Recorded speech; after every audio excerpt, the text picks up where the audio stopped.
Oke, ketemu lagi di video tutorial CSS bagian 4 ya.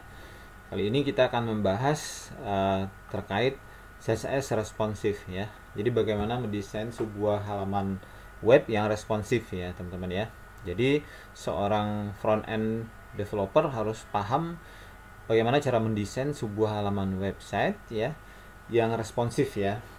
Jadi apa maksudnya responsif ini? What is responsive web design? Ya, maksudnya di sini adalah responsive web design make your web page look good on all device. Ya, maksudnya responsive web ini maksudnya adalah membuat web kita terlihat bagus di semua device. Yang dimaksud dengan device ini adalah yang pertama device-nya desktop ya. Desktop ini seperti laptop, PC dan sebagainya gitu ya.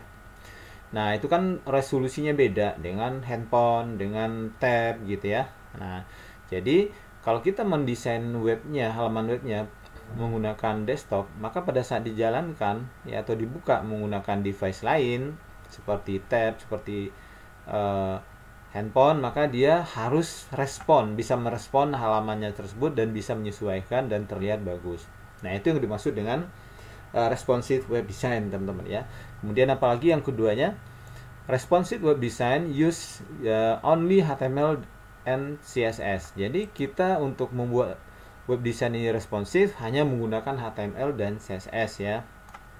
Responsive web design is not a program or a JavaScript. Jadi responsive web design itu bukanlah sebuah program atau JavaScript ya. Nah, sekarang kita masuk web design responsif. Jadi ini wajib untuk seorang web front end developer ya. Nah, kita kemarin masuk ke viewport ya. Apa itu viewport ya? Viewport ini adalah contohnya seperti ini. Jadi ini codingan untuk viewport. Viewport ini adalah supaya ukuran dari ini kita baca ya. HTML5 introduce the method to let web designer take control over the viewport. Jadi kalau kita tidak menggunakan viewport ini, nanti tampilan dari halaman web kita dia tidak akan menyesuaikan dengan size-nya ya. Nah, jadi ini harus diketik di meta name viewport seperti ini ya. Nah, seperti itu. Nah, contohnya seperti ini ya. Here example for web wizard. Nah, ini kalau dia tidak menggunakan viewport ya. Jadi seperti ini dia. Jadi nggak beraturan ya. Nah, ini yang menggunakan viewport meta. Jadi dia akan menyesuaikan. Ketika misalnya tampilan di sebuah desktop dia terdiri dari misalnya 12 kolom, ketika di handphone dia menjadi misalnya 2 atau 3 kolom atau bahkan 1 kolom seperti ini, sehingga teksnya masih bisa kebaca. Kalau seperti ini kan teksnya nggak bisa kebaca ya. Nah, di sini teksnya masih bisa kebaca, gambarnya juga ukurannya masih proporsional. Nah, ini yang disebut dengan viewport. Jadi ini pengaturannya seperti ini, pengetikannya seperti ini. Nah, itu yang dimaksud dengan viewport ya. Oke, seperti itu. Kemudian kita juga bisa membuat responsifnya menggunakan yang namanya RWD Grid View ya. Nah, di sini responsive with design grid view. What is grid view? Nah, di sini maksudnya many web page are based on the grid view ya, which means that the page are divided into column ya. Kalau di sini secara umum ya, di halaman web itu sebenarnya dibagi-bagi dia berdasarkan kolom-kolom ya, berdasarkan grid-grid ya dibagi halaman web tuh. Kalau di sini kita hitung 1 2 3 4 5 6 7 8 9 10 11 12. Terdiri dari 12 kolom ya. Nah, seperti ini. Nah, using grid view are very helpful when designing web page. It make it easier to place element on the page ya. Jadi menggampangkan kita di dalam mendesain sebuah halaman web. Misalnya gini, kita mau bikin kolom sebelah ini jadi terdiri dari 3 kolom. Nah, seperti ini terdiri. Jadi dengan adanya grid-grid ini kita gampang untuk mendesainnya. Ya. Nah, ini for example seperti itu. Nah, build a responsive grid view ya.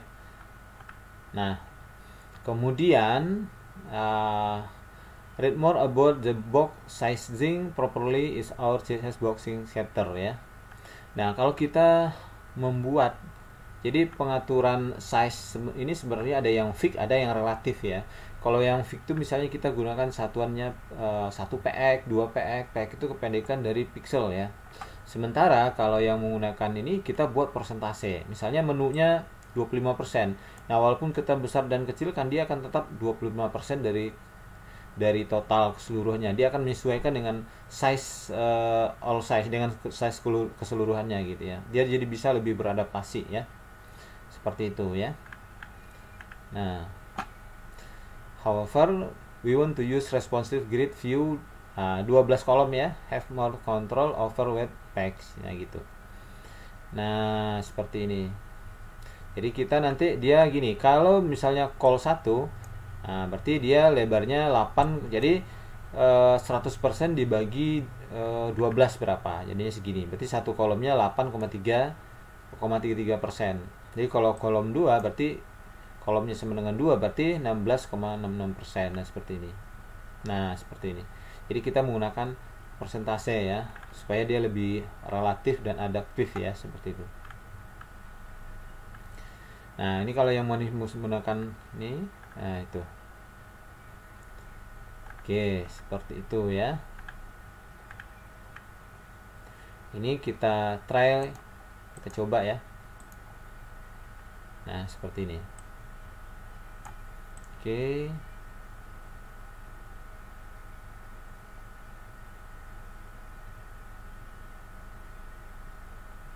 Nah, ini dia menyesuaikan, cuman ini belum ada pembagian dari device-nya. Dia udah menyesuaikan, tapi ini kelemahannya kalau kita kecilin teman-teman, jadi ini nggak kelihatan. Nah, ini belum bagus ya, ini belum responsif namanya. Dia size-nya baru hanya mengikutin ya. Nah, kalau begini kan nggak kebaca. Coba saya kasih contoh. Ini the flag, the city, the island, the port ya. Kalau saya kecilin gini, dia nggak kelihatan.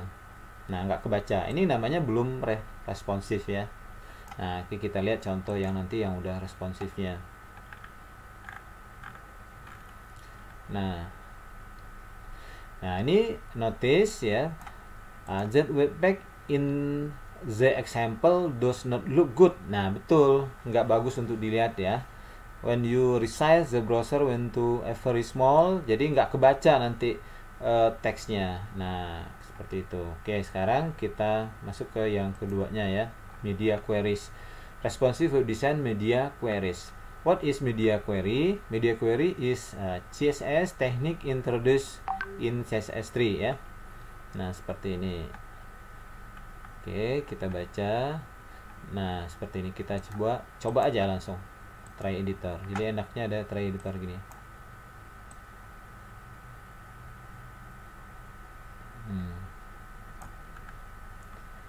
Ini max, ada maxnya. Nah, sebelum kita masuk ke sini kita harus paham nanti ada yang namanya add breakpoint. Nah, ini add breakpoint ini teman-teman. Nah, ini yang udah mulai masuk ke responsifnya. Add a breakpoint. Earlier the tutorial we made a webpack with row and column ya, and it was responsive. Nah, but it did not look good on small screen. Nah, seperti ini. Media queries help with. Jadi ini kita baca different. Jadi gini, ini baru 2 ya. For example, ini untuk desktop. Kalau desktop itu dia terdiri dari 3 kolom, 1, 2, 3. Nah, kemudian ketika dibuka menggunakan handphone, dia jadi 1 kolom. Kenapa? Kalau dijadiin tetap 3 kolom, maka yang ada di dalamnya akan sangat kecil dan tidak bisa kebaca. Nah, seperti itu ya. Nah, seperti itu. Nah, kita coba ya. Kita tutup dulu yang tadi. Kita coba. Oke. Nah, jadi kita baca di codingannya di sini ya. Codingannya di sini. Site. Nah, di sini udah ada for desktopnya. Nah, for desktopnya ini ya, teman-teman ya. Maxnya tunggu dulu sebentar. Kalau untuk mobile phone max width-nya 768. Ya, coba perhatiin. Di sini ada width-nya ya ketika saya jalankan. Nah, seperti ini. Ini kan width-nya 838. Kalau untuk maksimal width-nya untuk mobile phone ini 768. Jadi ketika saya gerakkan ke kanan tambah kecil, ketika ukurannya 768 ke bawah, dia tampilannya akan berubah menjadi satu kolom, yaitu tampilan untuk mobile phone. Coba perhatiin. Coba lihat angkanya ini bergerak ya, saya geser ya. Ini angkanya bergerak terus sampai 768. 768 dia akan berubah satu. Nah, dia berubah jadi satu kolom. Nah, di sini ini udah mulai menggunakan prinsip-prinsip responsif. Ini belum tab, ini baru dua ya, desktop sama mobile phone. Nah, seperti ini teman-teman. Jadi menggunakan max width-nya. Nah, kalau max width-nya udah segini, nanti otomatis itu kan ada pixelnya. Kita nggak tahu berapa width pixel dari handphonenya, berapa. Jadi ada namanya breakpoint, ada ukuran baku atau standar ya. Kalau handphone rata-rata segitu width-nya, kalau di atas itu berarti desktop gitu. Nah, gitu ya.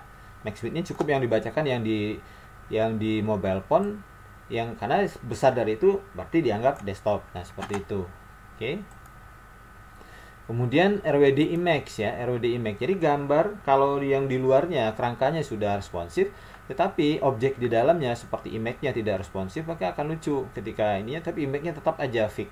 Jadi size itu ada dua, fixed size atau relative size. Relative size. Kalau yang fix itu walaupun dikecil besarkan dia ukurannya segitu aja, itu nggak bagus ya. Jadi kita gunakan yang relative size ya.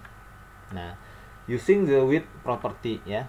Nah, makanya kalau kita mau buat relative size ini satuannya bukan px tapi persen ya, seperti ini, make width 100%. Nah, kalau seperti ini teman-teman ya. Nah, dia gambarnya juga ikut, dia nggak fix size-nya ya, seperti itu. Nah, seperti itu ya. Nah, jadi height-nya auto menyesuaikan aja sesuai dengan proporsinya. Kalau width-nya sekian, maka dia auto height-nya akan auto. Ya, seperti itu ya. Kalau kita buat misalnya 50%, dia akan selalu 50%. Kemudian RWD untuk video ya. Video hampir sama seperti itu pengaturannya ya. Using the max width property juga. Nah, max width propertinya segini, misalnya kita coba codingannya ya. Kita tutup dulu yang ini.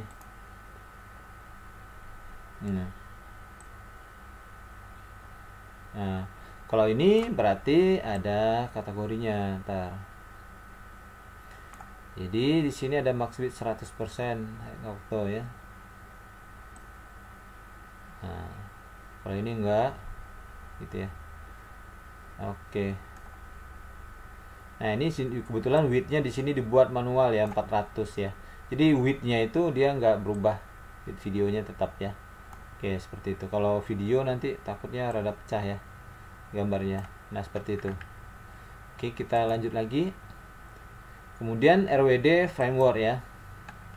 Responsive Web Design Framework. Nah, kalau di sini Germany Free CSS Framework that offer responsive design. Nah, salah satunya bisa digunakan using w3.css. Jadi punyanya website w3school.com ya. Nah, seperti ini sangat responsif. Nah, kita coba teman-teman, kita gini, dia ada 3 baris ya. Nah, berubah 1 baris size-nya. Nah, bayangkan kita kecilin lagi. Nah, 1 baris. Nah, dia akan menyesuaikan. Jadi teksnya ini akan tetap kebaca gitu. Kalau kita kecilin, kalau device-nya kecil kan seperti handphone kan kecil, kalau laptop tuh gede, ini 3 baris dia akan menyesuaikan. Nah, dia akan tidak akan memaksakan tetap 3 baris. Kalau 3 baris secara automatically size-nya akan kecil, nggak bisa kebaca. Jadi apa gunanya gitu ya. Makanya itu not good look gitu ya. Nggak bagus untuk dilihat. Jadi seperti itu. Nah, ya. Ini gunakan seperti ini kalau di frameworknya W3 ya. Oke. Kemudian RWD template ya, responsive web design template ya.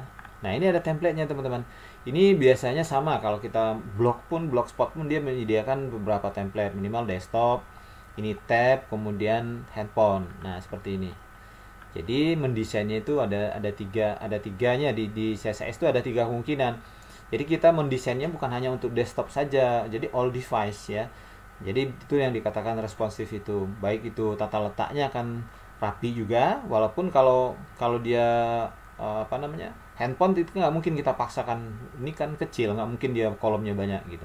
Jadi dia akan ke bawah Nah, dengan begitu teks dan gambarnya akan tetap terlihat jelas gitu. Ini contohnya ya. Nah, ini bisa teman-teman gunakan nanti untuk mengedit template-nya seperti ini. Ini di bawah template-nya. Nah, ini template-nya ya. Ini responsif ya. Nah, itu yang dikatakan responsif itu ya. Jadi mulai dari apa tadi? Dari viewportnya harus ada pengaturan gitu ya. Kemudian grid-nya ya. Nah, kemudian media queries, image dan video dan semuanya itu dikatakan baru responsif. Jadi ketika Anda menjadi UI UX designer, Anda harus paham mendesain minimal tiga bentuk device ini gitu. Nah, seperti itu supaya videonya tidak terlalu panjang, saya rasa cukup dulu untuk CSS responsif ini. Kita lanjutkan lagi minggu depan ya. Terima kasih.